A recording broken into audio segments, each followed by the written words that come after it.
6h17 sur Europe 1 ce matin, Bernard, vous recevez le président démissionnaire de la Fédération française des sports de glace, Didier Gaillaguet, est votre invité. Merci d'être au micro d'Europe 1 ce dimanche matin, monsieur Gaillaguet, bonjour. Bonjour. Donc, vous avez démissionné hier. Qui a eu votre tête ? Roxana Maracineanu, la ministre, ou le Conseil fédéral qui vous a demandé d'en finir ?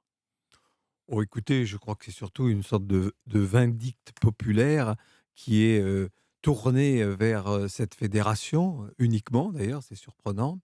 Le Conseil fédéral il n'était pas d'ailleurs réuni, c'était un Conseil fédéral et les présidents de ligue qui étaient réunis. Donc, votre démission n'a pas été mise au vote. Absolument C'est pas. vous qui, d'entrée, avez dit, bon, allez, on arrête les frais parce qu'on n'arrivera pas à décoincer le Oui, truc. tout à fait. Je ne veux pas être un frein à ma fédération, bien au contraire, ou à ses clubs, parce que les clubs aussi, les présidents souffrent, et surtout pas aussi à ceux à qui j'ai consacré près de 40 ans de ma passion, c'est-à-dire des sportifs de haut niveau. Il y a 6 championnats du monde qui arrivent dans les 2 mois. Je l'ai pensé d'ailleurs depuis le début de cette affaire, Mhm. qu'à un moment ou à un autre, je serais amené à démissionner. Mais je ne voulais pas démissionner sur l'idée selon laquelle on désigne un coupable et on fait une enquête ensuite.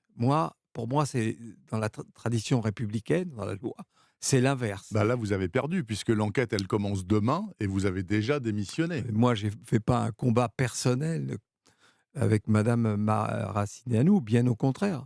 Je l'ai même plutôt, lors de mes premières rencontres, trouvé sympathique.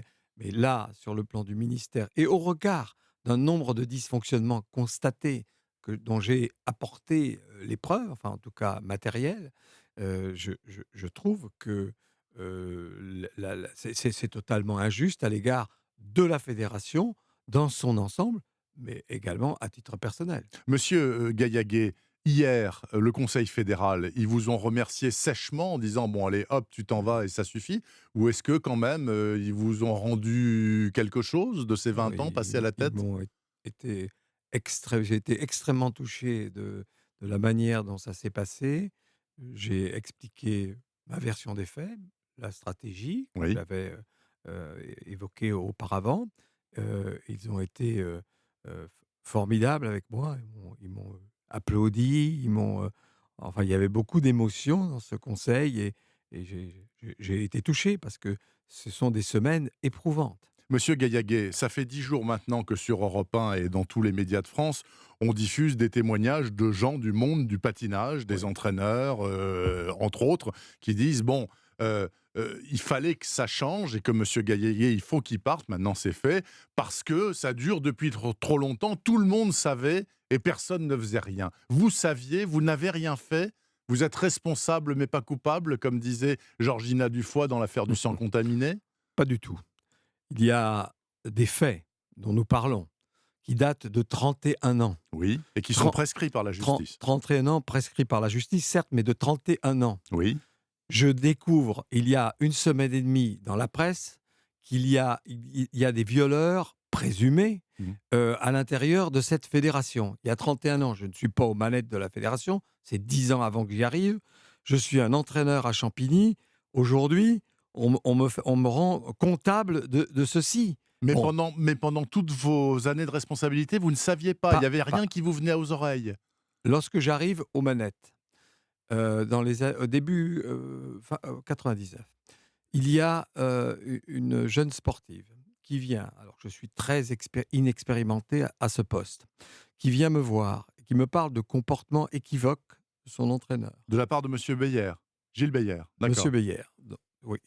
Ensuite, donc, quelques semaines après, donc, elle souhaite rencontrer la ministre. Je lui propose une aide, un conseil qu'elle a C'est Sarah rencontré. Abitbol, hein, nous sommes Pas d'accord. du tout. Non, c'est pas elle, Non, non, c'est une autre. je D'accord. ne cite pas le nom. Cette jeune personne souhaite rencontrer la ministre. Elle rencontre la ministre. Parallèlement à ça, je demande à la ministre, et personne d'autre, une enquête administrative sur Monsieur Beyer. La ministre, Madame Buffet. Tout à fait. Là aussi, très bonne Mmh. ministre, mais Mmh. sur ce dossier, il y a dysfonctionnement. Cette enquête est diligentée, elle amène des conclusions. Ces conclusions disent Monsieur Beyer ne doit plus encadrer pédagogiquement Oui, les jeunes. entraîner des jeunes.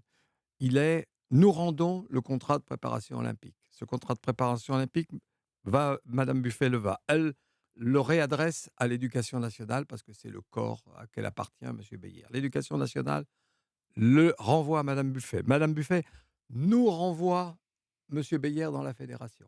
Au final, il n'est pas exclu, il est maintenu. Attendez. Au bout de 6 mois, il repart au ministère. Oui. D'accord ? Et là, le ministère le met en poste dans un collège, Watteau, à Nogent-sur-Marne. Il me semble que ce n'est pas l'endroit où il y a le plus de mètres Si on a des soupçons, oui. de Non, il ne faut mineurs pas le en mettre. mètre carré. Il ne prend pas ce poste. Et là, il sort de la fédération et rentre dans un club qui s'appelle le Club des Français volants. D'accord. Mais alors, tout ça veut dire quoi, au final, Monsieur Gaillaguet? Que pendant toutes ces années, vous avez fait votre travail de président de fédération et que tout ce qui ressort aujourd'hui, vous ne le saviez pas. Vous ne saviez rien. J'ajoute que parallèlement à cette enquête administrative, il y a une enquête de police sur deux Parce que la jeunes. ministre dit que vous saviez. La Oui. ministre, elle dit que vous saviez, que vous avez couvert, donc. J'ai pas couvert, j'ai demandé l'enquête. C'est quand même un comble que je demande une enquête et que cette enquête amène des conclusions que je n'aurais pas respectées. Je suis pas très intelligent, certes imparfait, enfin, il me reste quand même un peu de lucidité. Et parallèlement, je termine, Oui. il y a une enquête de police qui a lieu en même temps qui blanchit totalement M. Beyer. Ok, donc si dysfonctionnement il y a eu pas que sur la fédération. C'est très clair qu'autour, il y a eu pas mal de trucs qui n'ont pas été. Il n'y a pas de dysfonctionnement. Ensuite, il y a des erreurs que nous avons commises, ne sachant, sans sanction, sans casier judiciaire, sans véritablement de preuves évidentes. Il y a des moments où des erreurs que nous avons faites parce que nous n'avions pas connaissance de ce que nous avons appris. Il y a 1 semaine et demie. Monsieur Gaillaguet, est-ce que vous redoutez, est-ce que vous imaginez que votre départ de la tête de la fédération puisse délier des langues? C'est-à-dire que peut-être des dizaines de personnes vont se manifester en disant « moi aussi j'ai été abusé » par Beyer ou par d'autres. Mais, cher monsieur, d'abord, on ne parle que d'une victime. Moi, toutes ces victimes, je les ai connues. Et Bien elles sûr. sont plusieurs. On ne parle que d'une. Elle fait un livre, elle a été une championne, et ça n'enlève rien à sa souffrance. Mais il faut avoir quand même un peu de compassion pour l'ensemble, y compris Sarah. D'abord parce qu'elles ont été brisées, je les revois, je dis ces gamines, mais ce sont des femmes, elles ont eu une vie brisée par quelques salauds, ça me touche profondément, vraiment ça me touche profondément, et j'espère que je n'ai pas raté quelque chose. Néanmoins, la fédération, ce n'est pas la police, ce n'est pas la justice et ce n'est pas le ministère des Sports. Nous avons un périmètre de responsabilité bien défini d'une fédération délégataire. Et d'ailleurs, pourquoi ne parle-t-on que de nous? Parce que ce dont on parle, c'est un fait de société. Ce n'est pas un fait spécifique C'est vrai, on au parlait de sport de l'équitation, glace. par exemple, hier. Enfin, voilà, on parlait de Oui, l'équitation. mais enfin bon, Enfin, il y en a d'autres. faudrait-il que tous les présidents de fédération démissionnent? Pour l'instant, il n'y en a qu'un seul. Et ça, je trouve ça malhonnête à l'égard d'une fédération où il y a des bénévoles qui travaillent sur le terrain, où il y a des gens qui font un travail formidable, des encadrants, des cadres techniques, des médecins, etc. Nous sommes vilipendés, montrés du doigt. Si la bonne chose qui se passe, c'est la libération de la parole. Et là, vous avez raison. Merci beaucoup Didier Gaillaguet, ancien président donc de la Fédération française des sports de glace, qui a tenu à s'exprimer au lendemain de sa démission. Il a choisi Europe 1 et je l'en remercie. Monsieur Gaillaguet, je vous souhaite un bon dimanche. Merci. Merci à vous. Et rappelons Bernard que vous pouvez réécouter